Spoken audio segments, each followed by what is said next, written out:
My name is Amanda Carter, and on the night of my 12th wedding anniversary, my husband decided I needed a lesson. We had just finished a quiet dinner at a downtown steakhouse when Andrew drove me out to an empty rest stop 37 miles from our home. The air was heavy with the scent of rain, thunder rolling in the distance. He left the engine running as if this was just another routine errand. Then he turned to me and said, "Get out. Walking home might teach you some respect." I sat in silence, watching the satisfaction on his face.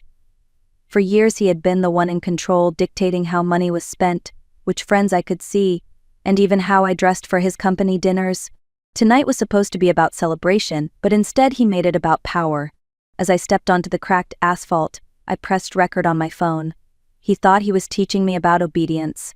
He had no idea I had been waiting for this moment, preparing for months, documenting every cruel word and every lie.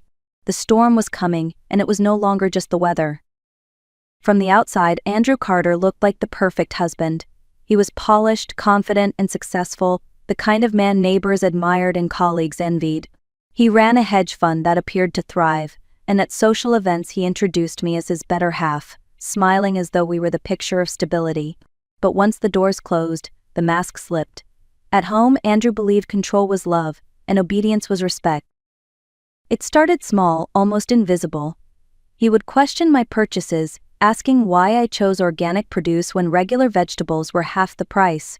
He called my volunteer work a waste of time, insisting I should focus on keeping the house ready for his clients' visits. When I pushed back, he mocked my background in finance, reminding me that he earned the real money. He managed it, he said. I only spent it. The imbalance grew slowly, like water eroding stone. Andrew encouraged me to leave my career, claiming travel and late nights would strain our marriage. He asked me to let him handle the accounts to avoid confusion.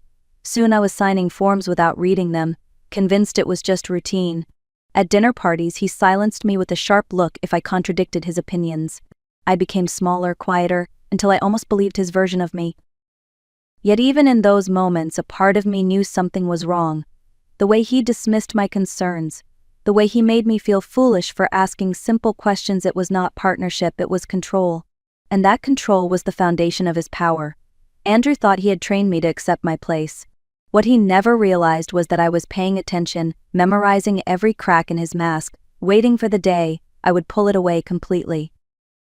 The first crack in Andrew's carefully polished world appeared on an ordinary Tuesday. I logged into our joint account to pay a bill and noticed $10,000 missing. When I asked him about it, he waved me off, saying it was a business expense I wouldn't understand. His tone was sharp, as though my curiosity was an insult. That night, I told myself not to overthink it. But once you start noticing inconsistencies, you can't unsee them. 2 days later, while making the bed, I found a pearl earring under the pillow. It wasn't mine. I remembered the look on his face when I held it up, the flicker of panic quickly hidden behind irritation. He claimed it belonged to a client's wife who had visited our home during a dinner. But the lie was too smooth, too rehearsed. My instincts told me otherwise. I began keeping a notebook tucked inside an old recipe book. Every odd withdrawal, every excuse, every moment that didn't add up, I wrote it down. At first the pages were sparse, but soon they filled with dates, amounts, and snippets of conversation. I also started recording arguments on my phone, carefully disguising it in my pocket. To anyone else, it might have looked like paranoia, but I knew better. Control leaves traces. Lies leave patterns. The pearl earring and the missing money were not accidents, they were warnings. And I was determined not to ignore them. Quietly, I began preparing for the storm I knew was coming. I knew I couldn't fight Andrew alone. His world was built on intimidation, on convincing me that no one would believe my side of the story. That was when I reached out to the only people I trusted completely. My brother Marcus Carter was the first. A former military technician who now worked in security systems, he understood how to gather evidence without drawing suspicion.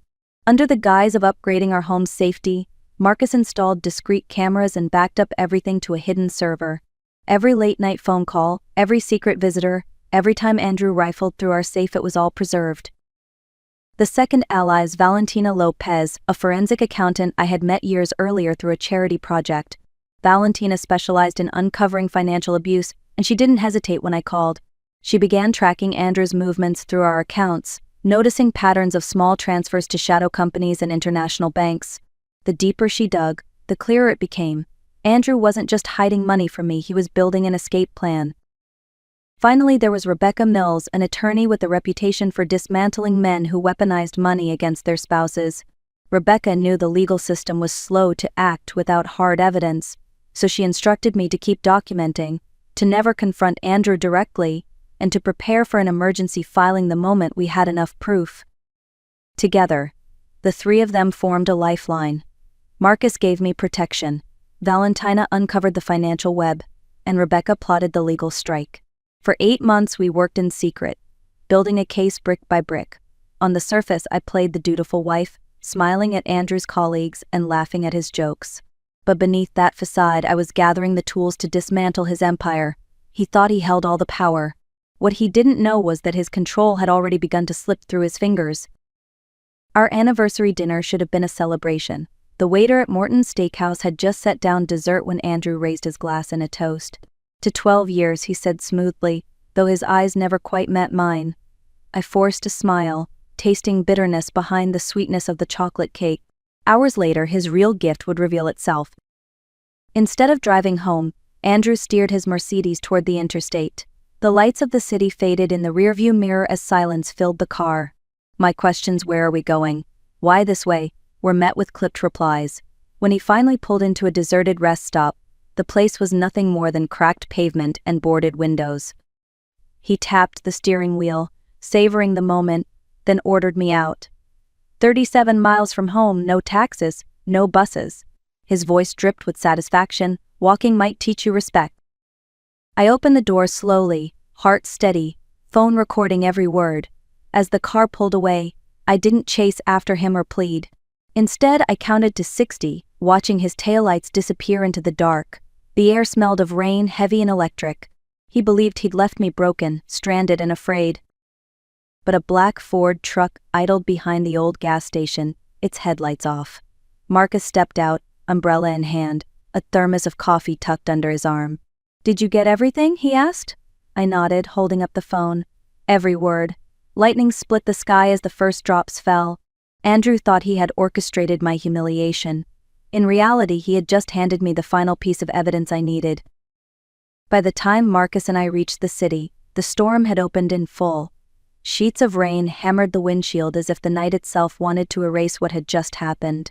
But every detail mattered, and we had rehearsed this part carefully. I was not going home. I was going somewhere Andrew would never think to look. The hotel stood on a quiet corner near the river. Its warm lights and polished marble lobby felt like another world compared to the desolate rest stop.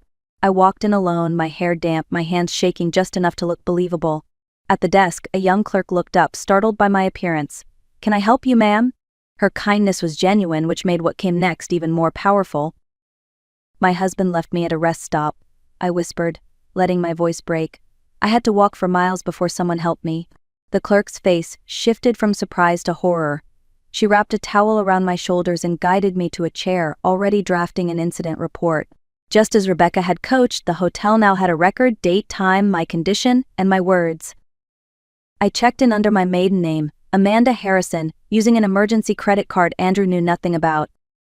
Room 412 was small but safe. The curtains muffled the storm outside as I locked the door and set the chain in place. For the first time in years, I felt a sliver of control. Andrew thought I was stranded and powerless. In reality, I was already 2 steps ahead. While Andrew drove home imagining me broken, the real work was already in motion. Marcus set up his laptop on the small desk in my hotel room, transferring the audio file from my phone. The words played back with chilling clarity. "You need a lesson, Amanda. Walking might teach you some respect." His voice, so cold and certain, filled the room. It was the kind of evidence no judge could ignore. At the same time, Valentina was monitoring Andrew's financial activity from her office across town. Hours earlier, she had documented a transfer of $10,000 into an account in the Cayman Islands. It wasn't the first, and it certainly wouldn't be the last. Her spreadsheets revealed a trail of hidden assets stretching back almost 2 years, small transfers at first, then larger ones, all routed through shell companies he controlled. He was siphoning money from both our accounts and his hedge fund clients. But money wasn't his only secret. Thanks to the cameras Marcus had installed under the guise of security upgrades, we had hours of footage. Just a week earlier, Andrew had brought Naomi Rodriguez, his assistant, into our home. The two of them laughed as they drank wine in my living room, Naomi draped in the silk robe Andrew had once given me on our honeymoon. In one recording, Andrew bragged, "The prenup says she gets nothing. By the time Amanda realizes, we'll be gone." I watched the footage with a strange calm. Heartbreak had passed months ago. What remained was a hard, cold resolve. Every file, every recording, every transfer was another stone in the wall we were building. Andrew believed he held all the power. What he didn't realize was that the storm he created was about to sweep everything he valued away. As the investigation deepened, one discovery cut deeper than all the others. It wasn't just Andrew hiding money or betraying vows, it was someone far closer who had helped him. My younger sister Jennifer had been struggling for years with gambling debts.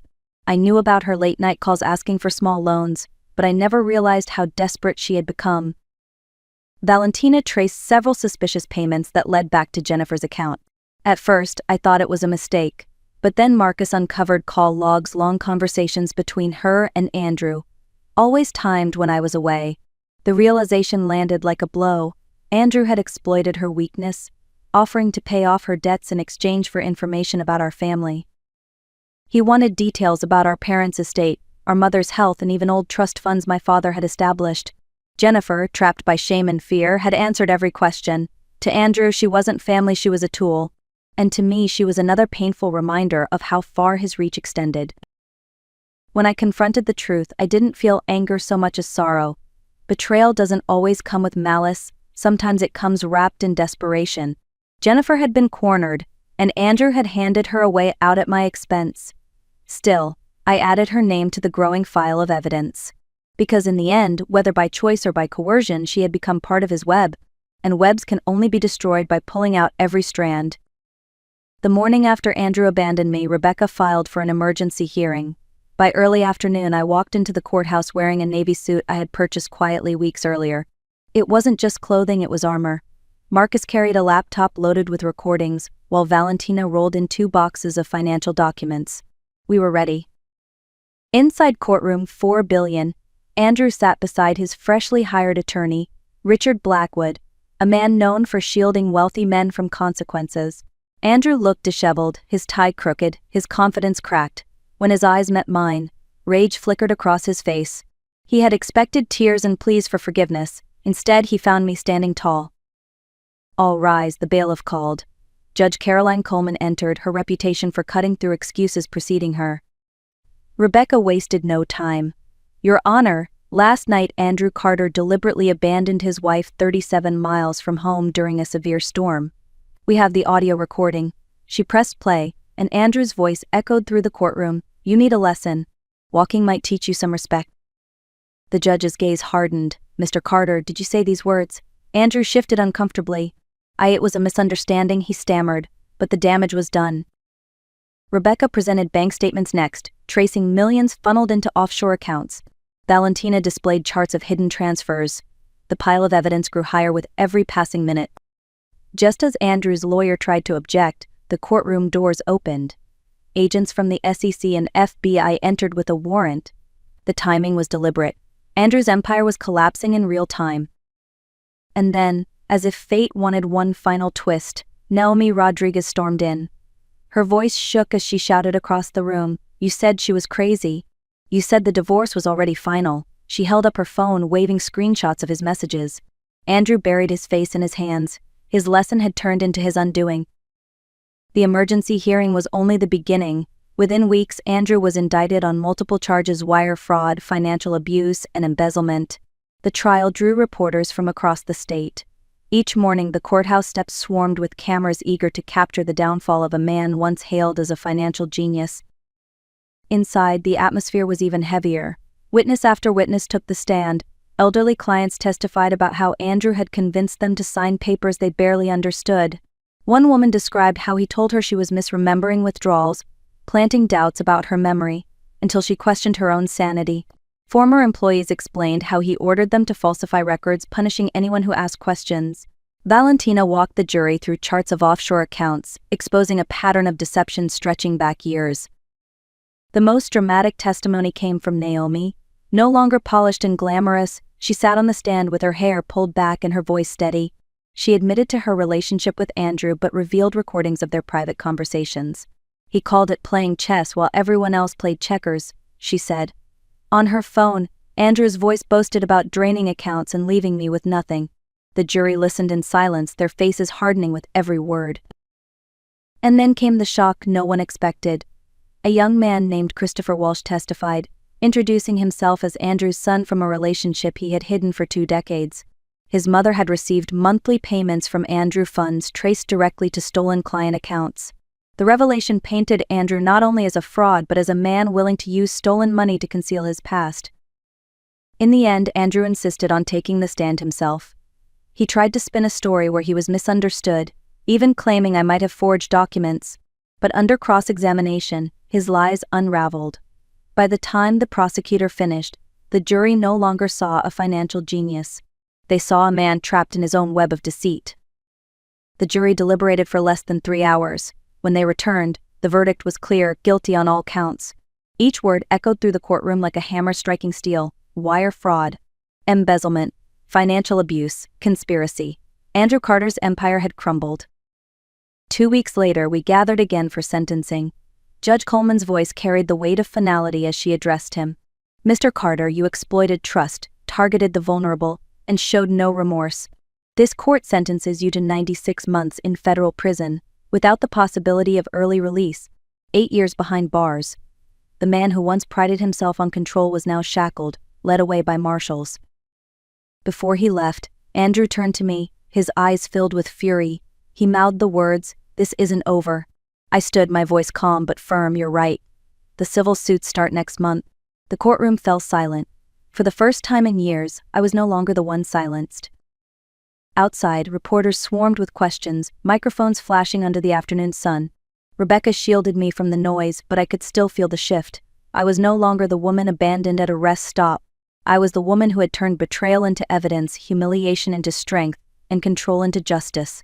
Andrew's lesson had ended. Mine was just beginning. With Andrew behind bars, I faced a choice. I could close the chapter and quietly rebuild my life, or I could take the pain he caused and transform it into something larger. The decision came quickly.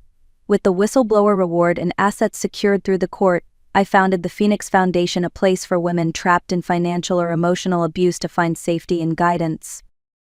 Marcus oversaw security, installing panic buttons and surveillance designed to protect, not to control. Valentina organized financial forensics, teaching clients how to spot hidden accounts and unauthorized transfers. Rebecca offered legal clinics, showing women how to navigate divorce and custody battles with confidence. What had started as my survival plan became a lifeline for others. Our first client was Maria, a teacher whose husband had hidden their savings and threatened to deport her, even though she was a citizen. Within weeks, Valentina traced the money, Rebecca filed the papers, and Marcus arranged her safe transition. I sat with Maria as she cried, recognizing my own tears in hers. When she left with her children, walking into a new apartment with keys in her hand, I understood why the foundation mattered. Andrew had tried to erase me, but instead he had given me purpose. The Phoenix Foundation wasn't just my revenge, it was my rebirth, and a refuge for anyone who needed to rise from the ashes of control. Months after the trial, a letter arrived in the mail. The handwriting was unmistakable Andrew's, written neatly on prison stationery. 4 pages of bitterness, blaming me for his downfall, claiming I had set him up from the start. He ended with a single line, "I hope you learned your lesson." I read it once, then quietly slipped it into a frame.